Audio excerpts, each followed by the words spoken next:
Let me firstly congratulate Arun, Dr. Pramod, and everybody else of the Kerala Varma College, Thrissur, for holding this webinar series. I believe its focus is on democracy.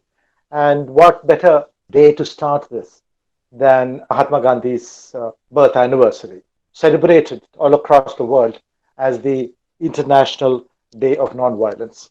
Very appropriately, I would say. And therefore, it is most pertinent that on this day, when there's growing violence across the world, growing violence in India and across the world, Kerala Varma College and the Department of Political Science should have chosen Mahatma Gandhi himself as the subject of the first webinar. There can be no greater symbol of either non-violence or of democracy than Mahatma Gandhi himself. And therefore, I'm personally very honored and I feel humbled to have been asked to speak at this inaugural webinar. Thank you so much for inviting me. I hope I'll be able to justify your choice as the inaugural speaker of the series. When Arun and the college asked me to speak on the theme of Mahatma Gandhi, and they asked me what I would like to speak on, I said I would like to speak on Mahatma Gandhi as a national and global icon for the 2020s and beyond. Gandhiji was born a century and a half ago, and he died 72 years ago, 73, nearly 73 years ago. But even today, in the 2020s, he's extremely pertinent. Perhaps he's more pertinent today than he was many, many years ago. And therefore, I thought I'd speak on his pertinence today, not only within the country, but globally across the world, for the youngsters, how pertinent he is and how he is perhaps an antidote to everything that we see around us that may be going wrong. Generations to come will scarce believe that such a one as this, in flesh and blood, ever walked upon this earth. That was Einstein who said this many, many years ago, I think about 80 or 90 years ago, and he was speaking of Mahatma Gandhi. The generations to come, and I'm sure youngsters listening to me, the students of the Kerala Varma College and others, would be scarcely believing that somebody like this who focused and practiced non-violence to a T, and who would not be, even under the greatest of temptations, move away from his path of ahimsa and non-violence, lived on this earth in flesh and blood. He was not God. He never claimed he was he never claimed he was an incarnation of God. He was just a human being like you and me. And yet he was able to do something that was completely different from all of us. So the words of Albert much more valid and relevant today than when he said it nearly a century ago. Even for people like me, who lived in a more tolerant world of the 1980s, 1990s, and even in the first decade of the 21st century, first find it difficult to believe that the Mahatma is real. So for the young today, who see the cruelty, the killing, the hate, the evil that many leaders in the world are openly propagating, encouraging, and who think that, and therefore, I cannot blame our youngsters if they should think that that is how the world was, always is, and will always be. And for them, a character, a person like Mahatma Gandhi would be straight out of a historical fiction or a movie and not a real person in flesh and blood. Therefore, in the sharply divided world of 2020 that is being torn apart in all possible ways you can think, it's impossible to imagine that somebody like Gandhiji was possible, that he indeed in flesh and blood walked upon this earth. That seems highly improbable, but yet it is true. And what was this that made him such an unbelievable human being? It is his focus on non-violence, on ahimsa. And today, as we celebrate the International Day of Non-Violence, I think it's important to realize that for Gandhi, non-violence or ahimsa was an eternal tool. It was not a one-off thing that he used to get the British out of India, which of course he did.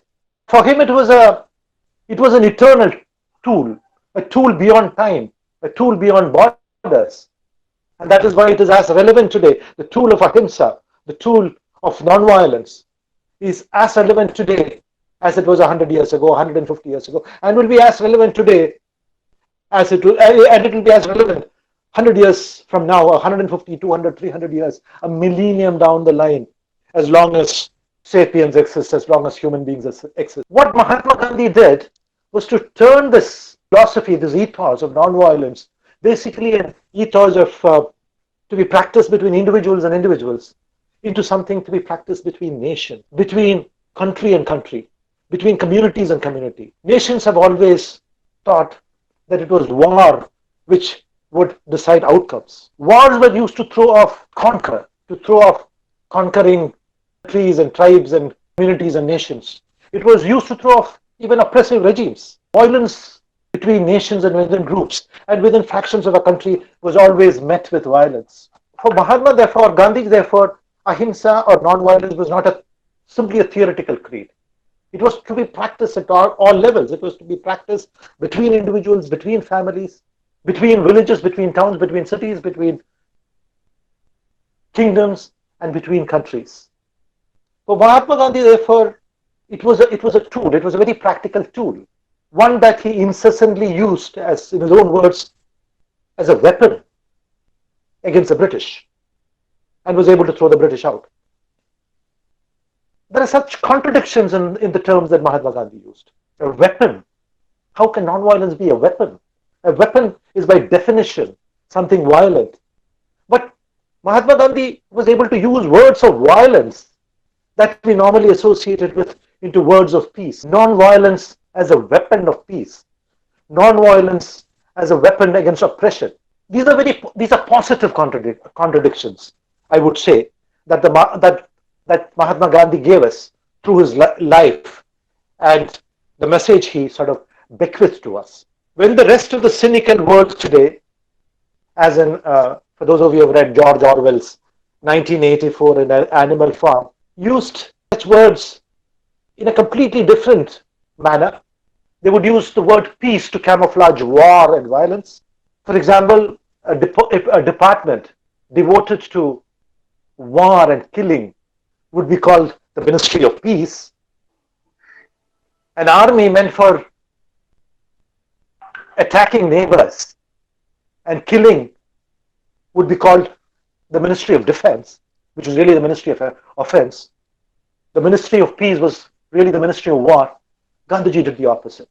He used these words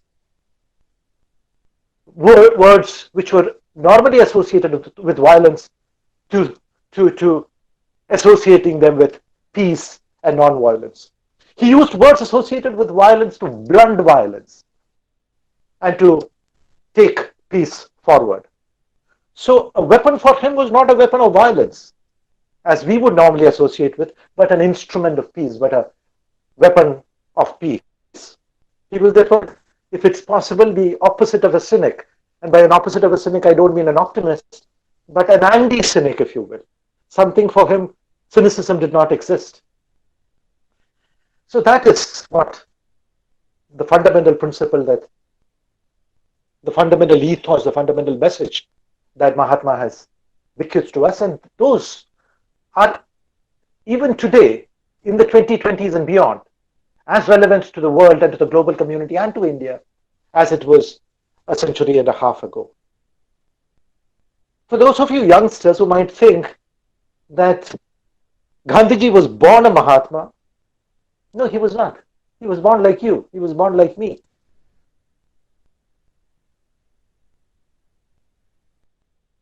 For he was one of 4 children of a Diwan of Porbandar and Kathiawar, who later became a Diwan in Rajkot. A Diwan, as you know, is something like a chief minister, an appointed chief minister, not an elected chief minister. Was fairly in the upper class, upper middle class, may not be as rich as Jawaharlal Nehru or Motilal Nehru and the others, but certainly very well-off middle class family. And it was he, such a person like you and me, who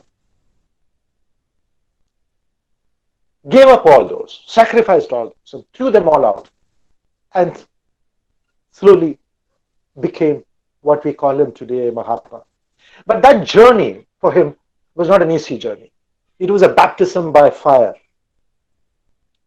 In South Africa, I don't have to tell you, he was called a coolie in a train. He was asked why he's a coolie sitting in a first-class compartment.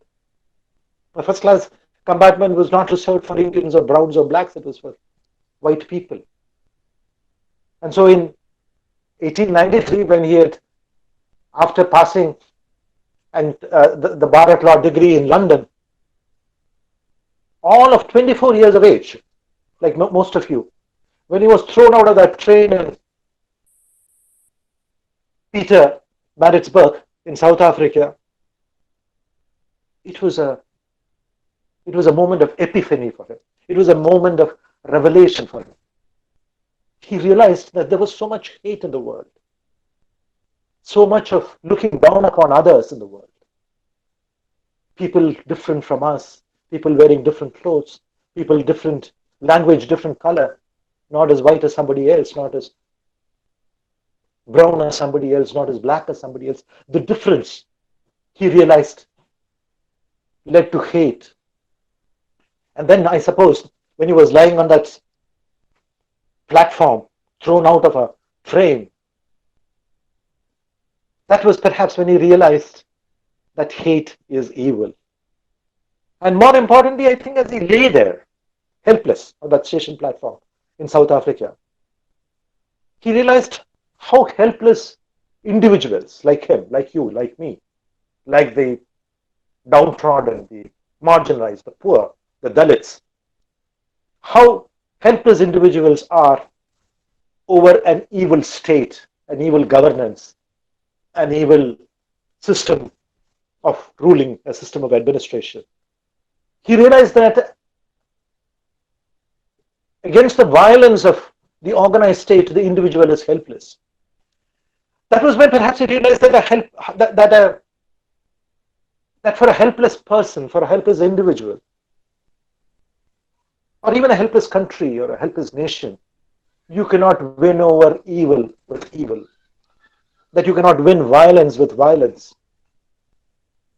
That the violence of the organized state, that the violence of the oppressor, the violence of the stronger would be a far greater violence than your violence or my violence or the violence of an individual.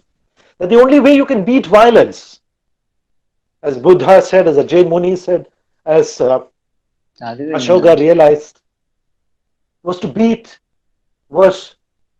only through non-violence. That you can beat Hinsa with Ahimsa.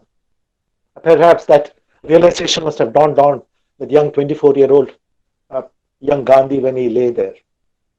That message, which happened so many years ago, a century and a quarter years ago in South Africa, that realization, that is a message for modern times, for the 2020s and beyond, because it's an eternal message. It's a message that reverberates even more in the 2020s and beyond.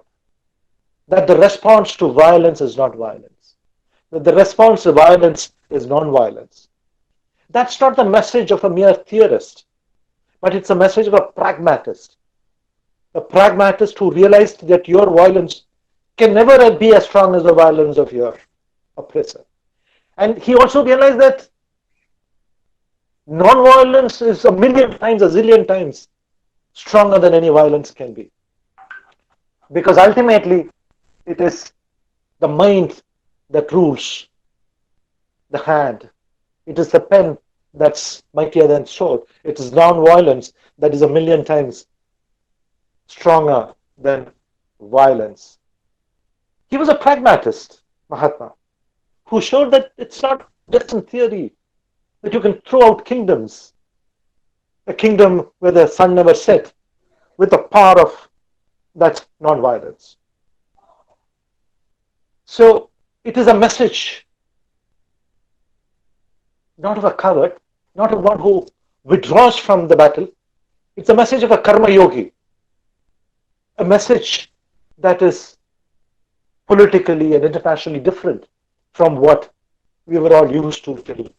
Across the world, Gandhi was an inspiration to freedom movements. What happened in India was replicated across the world. Nelson Mandela in South Africa. And nations across Africa, Asia, and Latin America, if they're free today, and if they threw out oppressive regimes, Mahatma Gandhi threw out the British so that we may be free. And we are free, of course. We are politically free.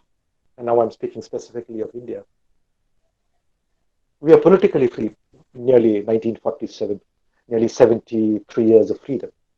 An amazing achievement. But then freedom has to be, particularly democratic freedoms, have to be continually safeguarded. You can lose your freedom in a trice. Freedom is always under attack. As Jawaharlal Nehru once said, our freedom is in peril. Defend it with all your might. A century and a half after Mahatma Gandhi was born, we have to remember that. Freedoms are always in peril. You and I have to defend our freedoms with all our might.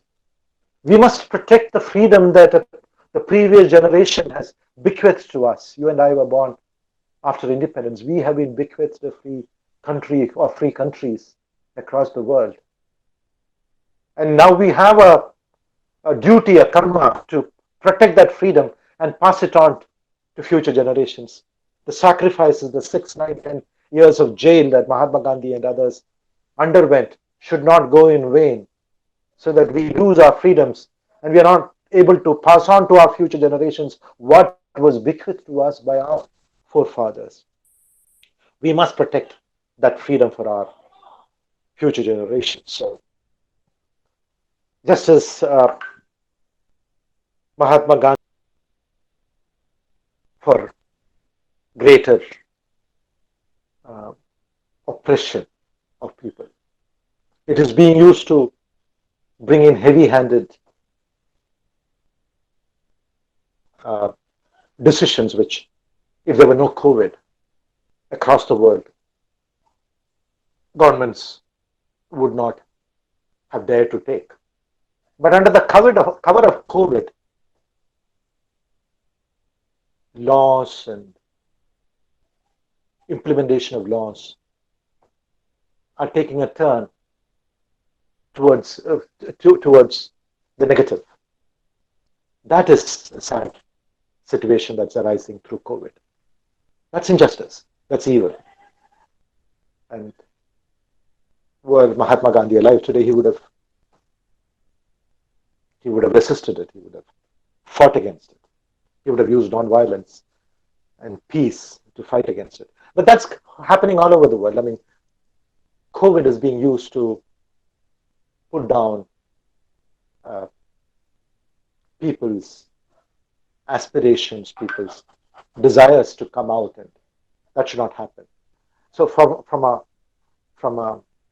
the point of view of COVID, I think it is an unfortunate time, because the cover of COVID is being used for purposes other than what's strictly applicable to COVID. I hope, therefore, like everyone else, that we find a vaccine for it soon, that we are able to find solutions for it, that the spread of COVID would come down greatly, and we will be able to move out from this, situation where COVID might, as time goes on, if it doesn't find a vaccine and we are not able to get out, can be used more and more as a tool of oppression. That should not be allowed to happen. COVID is also a time, I'm moving away from a Gandhian, but it's also a time, as an opportunity to rethink the ways we have lived in the past, to look at the way we, the consumerism and the runaway consumer. I'm not against consumerism, everybody should. But Mahatma Gandhi's idea of a self-sufficient community, maybe a self-sufficient village may not be so applicable today, is a time to rethink and reevaluate our approach to spending. I think at least in India, or at least in Kerala, we saw a period in the last 10 years where it was an unbridled sort of spending, unbridled social opening up, things that we had culturally over thousands of years held to be sacrosanct were thrown to the winds, are being thrown to the winds. So perhaps the earth was environment was being shattered, overused. So perhaps if Gandhi were alive today, he would look upon this as an opportunity and tell us that, and tell us to rethink the way we do things, rethink the way we consume, the rethink the way, the runaway way we produce and wanted and unwanted. We cut down our wants and look at it. I'm not. I know there's a limit to cutting down wants, but it can be a time to reflect on how uh, we could evaluate how we have lived in the last 10, 20 years, and make the world a saner place to live in, a less greedy place to live in. I think this is what Gandhi would have told us in times of COVID. Thank you so much for the question, Maria.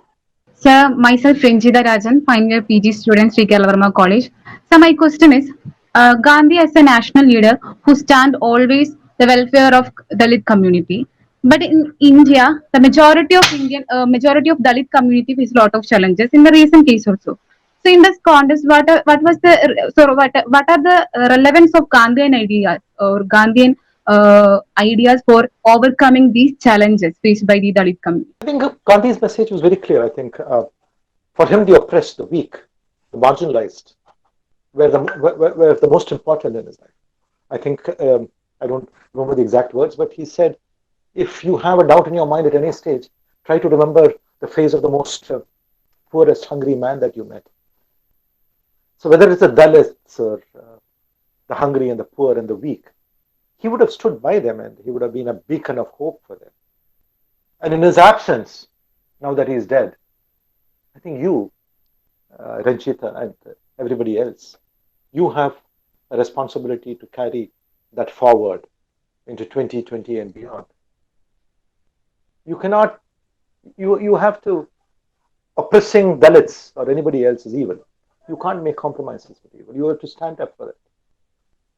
You have to draw that line. It's not enough to remain silent. It's important to speak up. As he said, injustice should be exposed.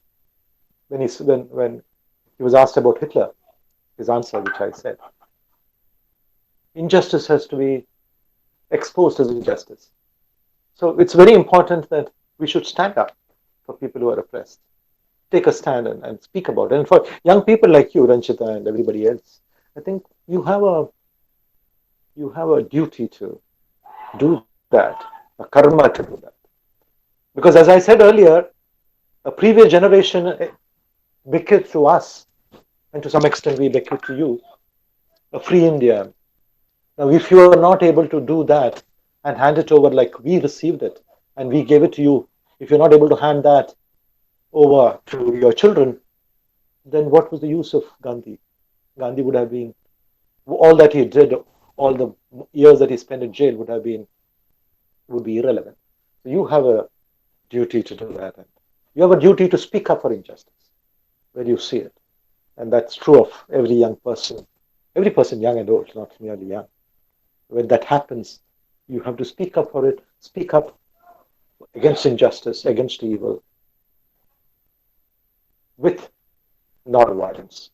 That's very important. But Gandhiji never, moved away from his path of non-violence. So that's very important. Speak up and acting against oppression, whether it's Dalits or any other community, through non-violence.